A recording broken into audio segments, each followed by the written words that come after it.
I'm Andrea Johnson, and I'm here presenting a Kappa Lifestyle webinar on online safety and protecting yourself from identity theft. Thanks for joining me this evening, and I think you'll have a chance to ask questions along the way. So if you have questions, just type them in and I will answer them.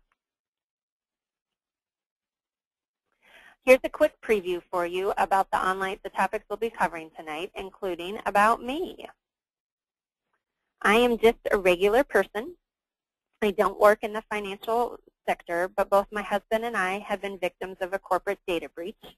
And I have included some photos from our spring break trip as focus slides to give you something fun to look at while I'm talking. And also because sometimes it's a little weird to just stare at a screen and you can't see the person. So here are some social networks. If you type in a search, you will see thousands that pop up. These are some of the most popular.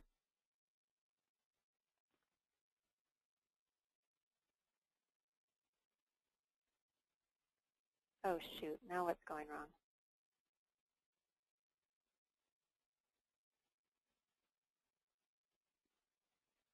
So for social networks, only interact with people you know in real life. Never accept friend requests from strangers. Limit the information you post about yourself. Never provide your home address, your employer's address, your full date of birth, family information, or travel plans. Regularly check your privacy settings. Make sure your personal information can be accessed only by your real-life friends. Do not allow information to be shared with third parties. And some of those third parties are the applications, the games that you find on Facebook. Profile pictures. Use a headshot. If employment is the objective, make it a serious professional photo. Sometimes college kids will do a blowjob holding a banana. Probably not the best photo to put on Facebook. My cousin's son, who is a high school student, had a bra on as a guy in his profile picture. I suggested he remove that. A lot of times prospective romantic interests will creep on Facebook or social networking sites to see what their prospective love interest is up to, and employers constantly search. They look to see who they're hiring and what they have hired. With your settings, only your trusted friends should have access to your personal information or photos that don't put the best face forward. Your personal information. Restrict access on a need-to-know basis. Think twice before liking groups or joining causes that might be construed as controversial or bizarre. Obviously, it's okay to like Kappa Kappa Gamma and the Foundation and the Key, but there are some other organizations that your friends and family may think is weird, or employers will certainly think is weird, or a volunteer organization that you volunteer for could think is a little bit weird. And remember, it's all public. Keep your status updates and your tweets safe and sane. You want to clean up and remove old posts that might be incriminating. Guard your personal information. Use privacy settings to restrict who can see your sensitive information, or consider omitting all personal information from your profiles.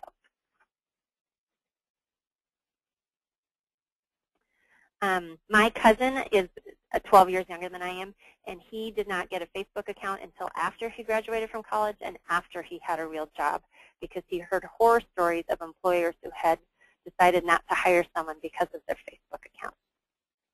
There was a server in North Carolina who slammed one of her regular customers who left her a not-so-good tip one evening, and her boss got on Facebook, saw it, and then fired her. One of my good college friends has a kind of romantic summary of himself, so to speak, that's really sketchy, and I think he's joking, but if I were a potential girlfriend, I'd be kind of scared by what he had said. And be skeptical. Treat every social networking link with caution, especially the ones promising a link to a video. There are lots of URLs that post up that show up on Facebook, and people click on them, and then it causes all sorts of craziness with either their Facebook account, or their accounts get hijacked, or a Trojan Horse is on there. So just watch out. Always consider everything a little bit sketchy. Choose your passwords wisely. Use different passwords for each site. I'll talk more about passwords later. And have antivirus and anti-spyware protection. Even if you think you're not infected, scan your machine for dormant viruses with a free scan. Protect your PC with an Internet security suite that includes antivirus, anti-spyware, and firewall technologies. So here are some facts about kids and social networks. 77% of children aged 13 to 16 have social networking accounts. 38% of kids aged 9 to 13 have accounts. 25% of children have no privacy filters. And 20% of kids will post their phone number or their addresses on the sites. And some of my son's friends even have their email addresses on there. The FTC, which is the Federal Trade Commission, requires children to be at least 13 years old. They have put a lot of thought and research into this age requirement. Middle school principals and counselors suggest that children should be in high school before getting an account. My son's in 6th grade, and he's waiting patiently until high school. Protect your kids. Most children don't understand the built-in security features designed to protect their privacy. And require friendship. If you do allow your child to get a Facebook account or a MySpace account or some other social networking account, require that you're friends and check up on them. It's okay. That's your job as a parent. Watch for online predators and especially bullies. The predators are an issue, but the huge issue are the bullies. There are lots of networks out there where kids can basically get on there just to thrash each other and talk trash about each other and hurt people's feelings.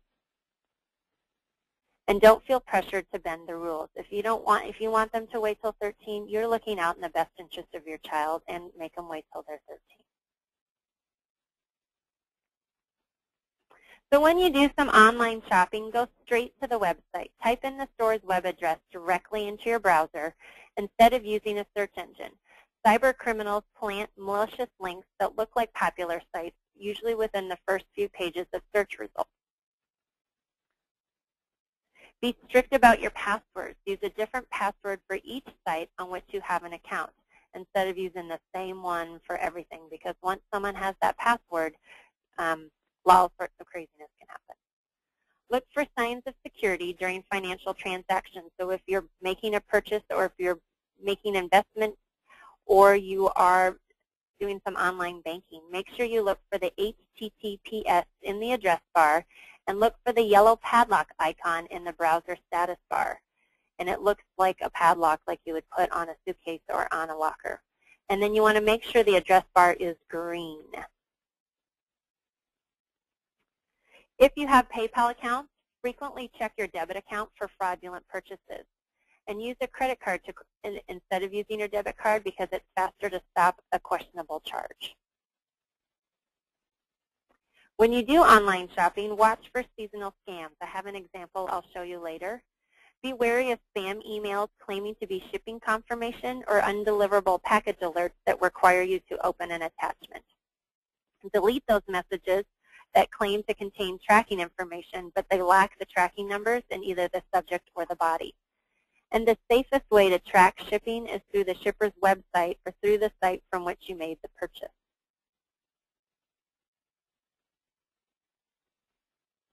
So online scams, they use alarmist messages and threats of account closures. They want to get you riled up and get you to make those decisions quickly without thinking. They have promises of money for little or no effort. The deals are too good to be true. They request donations to a charitable organization after a disaster has been in the news, such as Haiti or Japan or the Indonesian tsunami several years ago. And really the biggest key of an online scam is they have bad grammar and misspelling.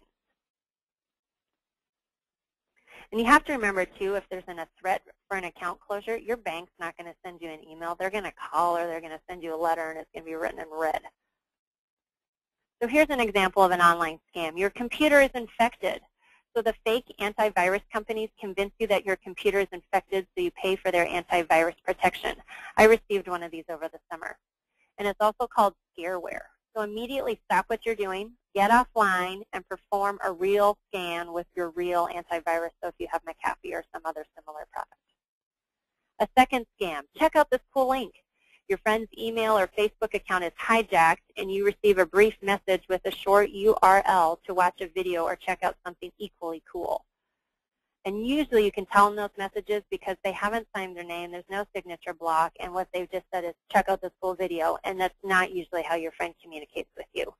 So this link will actually lead you to a malicious page, and it has malware on it, and you want to use caution. If you've never heard of the website, check out the True Destination Domain Against a Reputation service, and one of these is WebRoot Bright Cloud. You can do a check there to see if it's legit. A third scam is that John Doe wants to be your friend. So scammers will duplicate message formats of popular social network sites. The bogus friend request link takes you to a malicious page instead. To avoid this, just move the mouse over the link in your email message. Look at the status bar to see exactly where the link leads. If the message claims to come from one company, but the URL points to a domain you've never heard of it, don't click the link.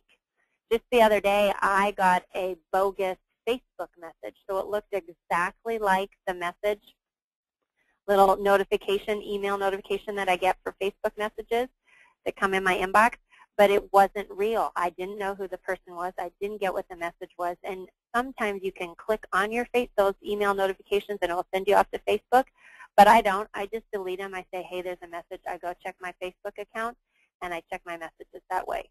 I don't ever click on the link, and in this case it was good because it was bogus. So you want to make sure that you report scams. If you're on the internet at the time and you think you're on a suspicious site, click the gear icon and then point to safety. Then click Report Unsafe Website and use the web page that is displayed to report the website. If you're in Hotmail and you receive a suspicious email message that asks for personal information, click the checkbox next to the message in your Hotmail inbox. Click Mark As and then point to Phishing Scam. And if you're in Microsoft Office Outlook, you can attach the email message to a new email message, and you attach it just like you would attach an attachment, but instead of a file, you're attaching something else. And you want to forward it to reportphishing@antifishing.org. So spam. Spam is a kind of an online scam. It is a mass-distributed, unsolicited email and instant messaging advertising. Most spam promotes get-rich-quick schemes, questionable products, fraudulent offers, or pseudo-legal services. I'm sure we've all seen the drug pharmacy ones or Viagra. They come a lot through my inbox. Sometimes the ones I've gotten, that they're looking for me to review a resume. So spam is totally annoying. And spam emails can lead to identity theft. Cyber crooks steal personal information such as passwords and credit card details by masquerading as a trustworthy person or business in an official-looking email. So if you belong to a discussion forum or you use websites for registering for certain events, don't publish your real email address. Use a separate email address to sign up for newsletters, online postings, or trade shows. So a lot of people have a specific Hotmail or Gmail account just for these sorts of newsletter type things. And that way you'll be separated from their primary email or their work email. And if your mailbox starts receiving an abundance of spam, you can delete the mailbox altogether, or you can filter it more aggressively. And do not unsubscribe if you didn't sign up to receive an email or you don't recognize the sender. As soon as you unsubscribe to something that's not legit, they know that your email is legit, and then they're going to flood you even more. So mark the email as spam, or junk it, or delete the email. And you don't want the spammer to know it's legit. And you want to report your spam to the service provider if you use a web-based email service, which would be like Hotmail or Google or Gmail or something. This helps the provider determine which messages are spam. Use anti-spam software to block 97 or 99% of spam. It helps. It's not perfect, but it helps. Keep a collection and create filters. Determine which email addresses or phrases in the messages don't change. Use this information to keep further unwanted email out of your inbox using your security software. Do not reply to spam. And don't buy anything from spammers. So even if you're in the market for Viagra, don't do it through spam. So phishing. Phishing emails steal your identity. They ask for personal data or direct you to websites or phone numbers to call to provide personal data. They look legit. Emails come from your bank or financial institution, a company you regularly do business with, Microsoft, and/or your social networking site. Phishing emails come from a friend because they think that it's much easier for you to respond or follow directions when it's a friend asking you to do it versus a complete stranger. Or phishing emails will ask you to make a phone call. So phone phishing scams request you to call a phone number where a person or audio response unit waits to take your account number and personal identification. This is called typo squatting or cyber squatting. So the emails include official-looking logos and other identifying information taken directly from legitimate websites. They include convincing details about your personal history that scammers found on your social networking pages.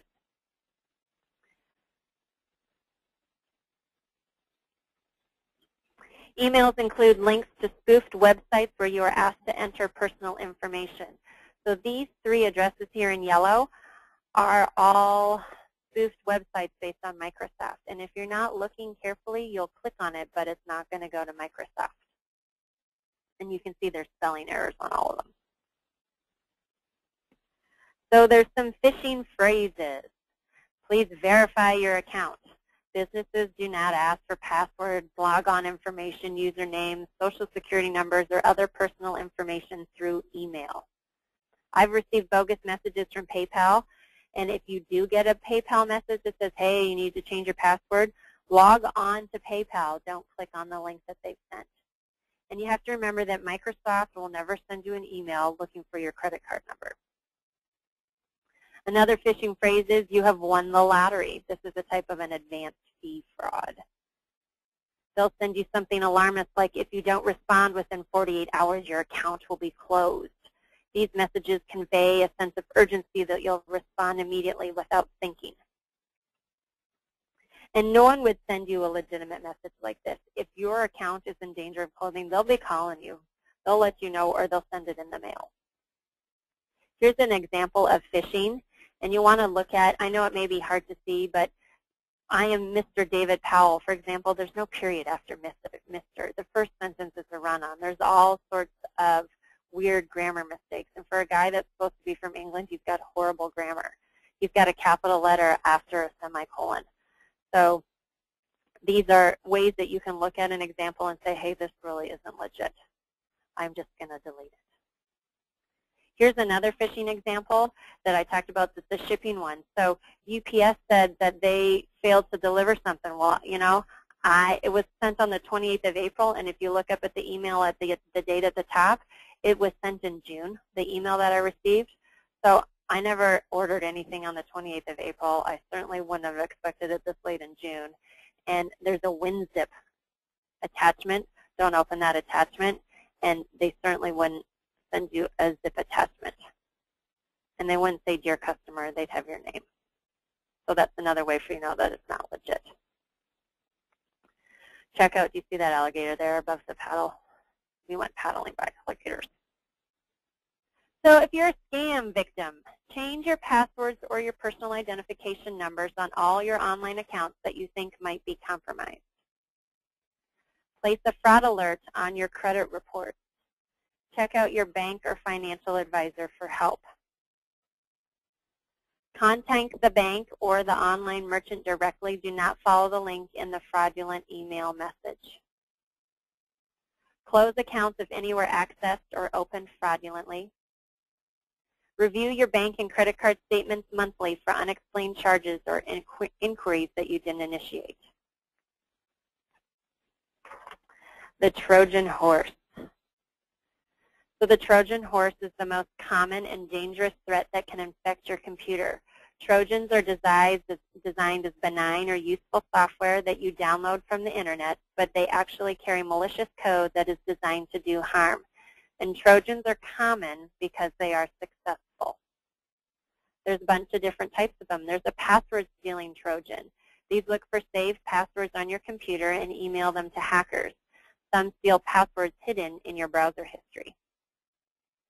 There's a remote access Trojan. Attackers take control of your computer and access your files, online banking, and credit card sites if you have your password stored in your browser memory or on your computer. There are destructive Trojans. These Trojans destroy and delete files from your computer. And there's antivirus killer Trojans. These Trojans detect and kill your antivirus and firewall programs to give the attacker easier access to your computer. So don't open email attachments if you don't recognize the sender or you aren't expecting one. Delete emails with attachments if you do not know the sender. Avoid opening an unwanted email. Use antivirus programs that automatically scan attachments. Use your spam filters. Keep your security software up to date, such as McAfee. And beware of internet threats. So our computer gets updated weekly at the same time. So like every Tuesday at 9 o'clock at night, it updates all of our security software. And it looks for downloads on the internet for other programs we have. And then my husband's IT department sends out to all their employees the internet threats that are going on so that their employees don't get hit with things at work. But then what he does is he forwards it to all of our family members. So my mom and my dad and my sister and those that are not so internet savvy can become aware of the internet threats. And then there are mobile threats. So people who have their smartphones and their tablets like the iPad. So you want to double check your smartphone and tablet apps before you download. You want to read reviews, ratings, and permissions for suspect information. Verify software. Visit the developer's website. Use a search engine to see if the app has made any news. And let me go back. So just one more thing about the mobile threats, that recently 260,000 people downloaded 58 apps that they thought were legit, and examples were the scientific calculator or the color blindness test. And these apps were available on the Android marketplace. Unfortunately, what they got was the Droid Dream Trojan instead, which gained access to their phone. It rooted out their private information, and then it sent to the criminals all the information that could be used against them.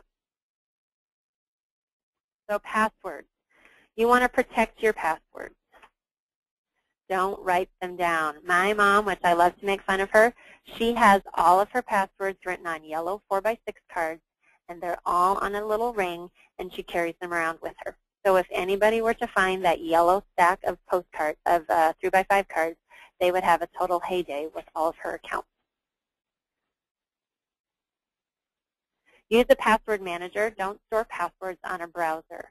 So there are online password companies, and or you can save them some other way.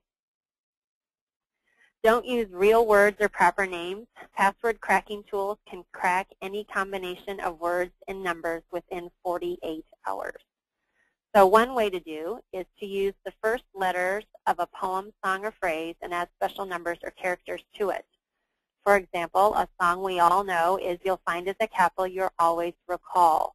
So you can change that to YFAA, capital KYAR, and then a special date for me was my initiation, 9/1990. Obviously, I don't use that one.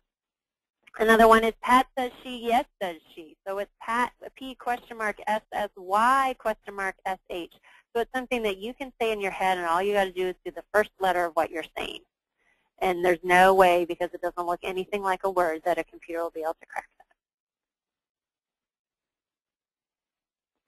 So identity theft is when someone steals information that defines your personal identity, such as your name, your social security number, your bank account numbers, credit card numbers, and they reap the benefits of posing as you. Thieves access accounts and credit cards. Thieves damage your reputation to get a job or to commit a crime. And 43% of identity theft occurs from a stolen wallet, a checkbook, a credit card, billing statement, or other physical document.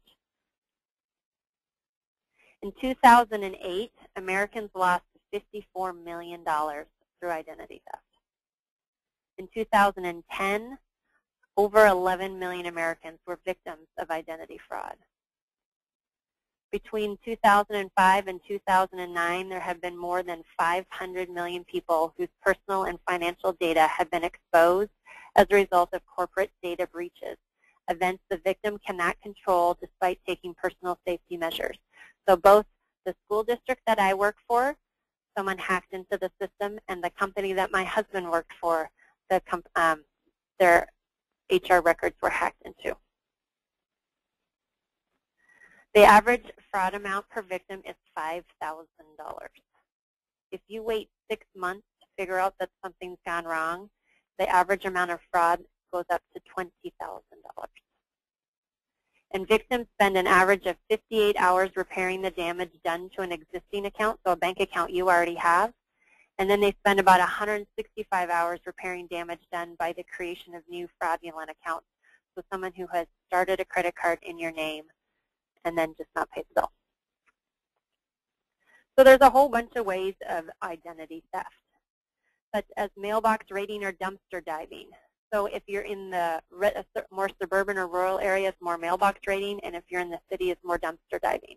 Thieves steal credit cards, bank, or financial statements that come right out of your mailbox or are in the trash, which include account numbers from your mailbox or from the that come from your mailbox or the trash. They look for pre-approved credit card applications so they can open a new account in your name without your knowledge.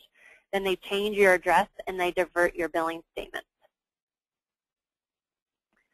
And so when they change your billing statements, when they change your address, the bills get sent to them at the new address and they just don't bother to pay it. Meanwhile, it's damaging your credit. They steal wallets and or checkbooks.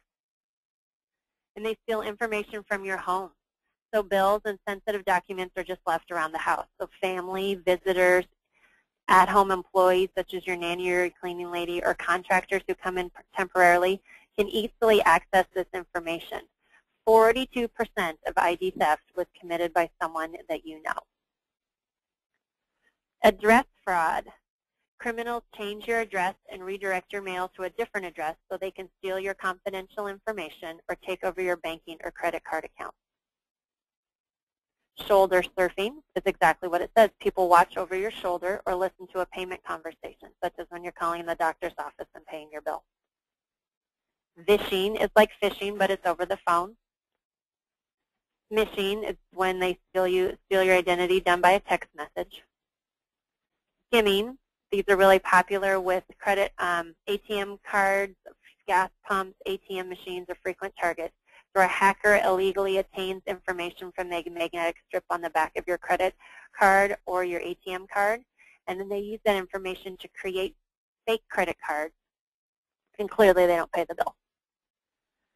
And then there's corporate data breaches. Hackers steal or employees leak sensitive information. So you want to prevent identity theft. Lock your sensitive paperwork. Keep copies of all your credit cards in a safe place so that if one gets stolen, you immediately have the information that you need to call to say that the card needs to be canceled. When you mail checks, do it from a locked mailbox. Don't just stick them out front of your house with a little clothespin because people can come along and steal it. Shred sensitive paperwork when you no longer need it. Never leave your wallet, purse, your phone, or your laptop unattended. Defend your computer with a firewall, antivirus, and anti-spyware software. Keep all your software current, including your web browser, with automatic updating. Password protect your wireless connection at home. Never share personal information that could be used to steal your identity. And create strong passwords and do not share them.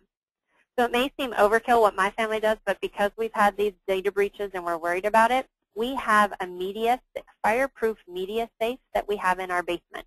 And that's where we keep a We copy our hard drive, and we keep a copy of it locked in our fireproof safe. Then we have a copy of our hard drive at my husband's work locked up in a safe there.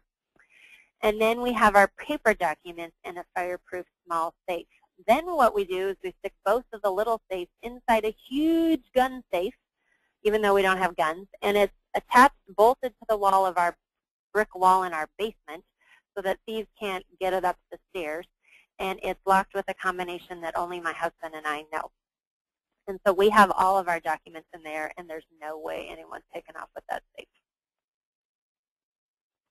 And if you suspect fraud, what can you do? You want to notify credit bureaus and create a free temporary 90-day fraud alert. You call the fraud departments at Experian, Equifax, and TransUnion. Their numbers are included later on PowerPoint.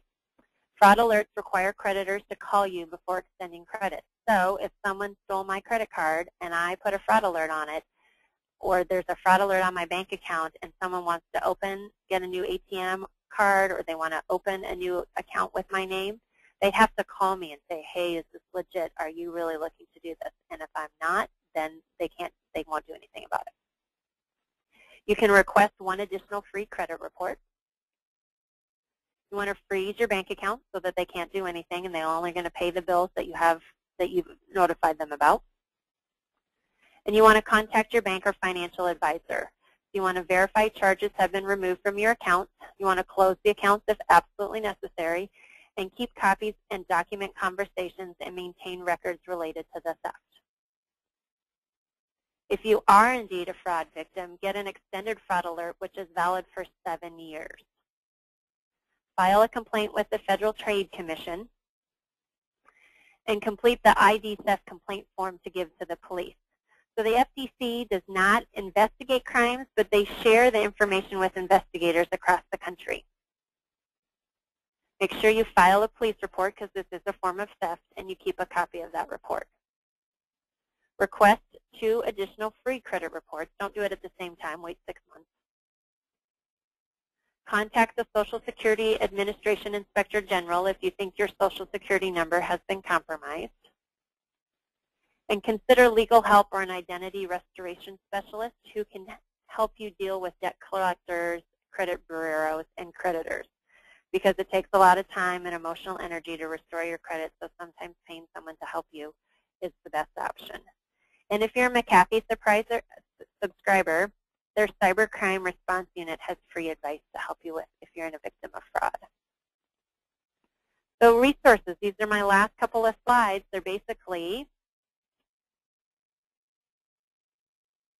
if you've had these are companies that you can contact to get help with ID theft. And again, this will be posted on our website, so you can refer to it or quickly scribble it down. And if you want to report phishing, you can contact the Internal Revenue Service, the Federal Trade Commission, or the Anti-Phishing Working Group. Some government agencies you can contact are the Federal Trade Commission to file a complaint, and the Social Security Administration for reporting fraud over your number. And these are the credit bureaus. To get a free credit report, you can go to the annualcreditreport.com. You can contact Experian to report fraud, Equifax to report fraud, and TransUnion. Those are the 3 big credit reporting agencies. And that would be the end of it. Are there any questions that you guys have? You can type them on the screen and I'll answer them.